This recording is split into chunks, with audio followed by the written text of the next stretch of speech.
Chini.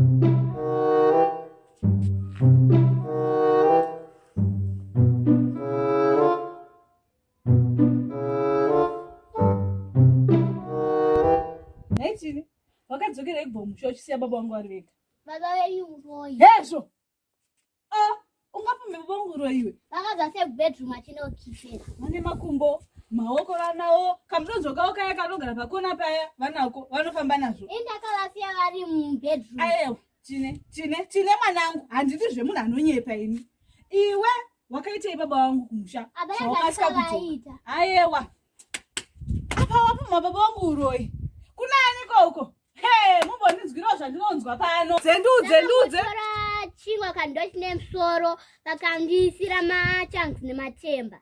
Kweyo waida chii? Waida kudyei papa?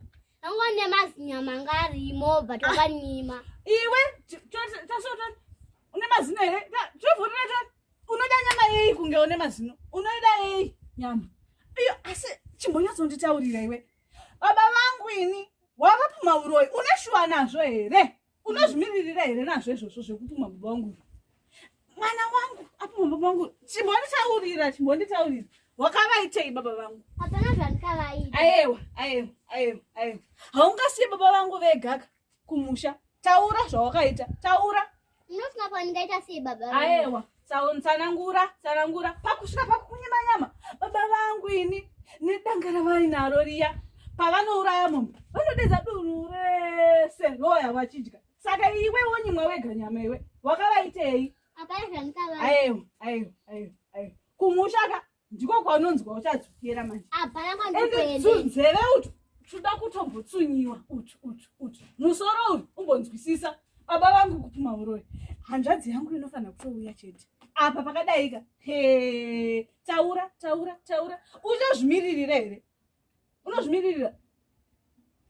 Taura! Woko, wona, ungoti tuzu tumaziso. Taura! Chii chawo kungotsfinyamisa kumeso ipapa? Mungondira here but hapana zvandichataura. Hanzvadzi yangu iripiko? Pano paitika nyaya pano. Iwe haupagari pano iwe. Atoita panguva ino. Ndezvekutoti iwe totobuda gedhi. Manje ndinonzwa pangu. Dzokako. Sana wangu.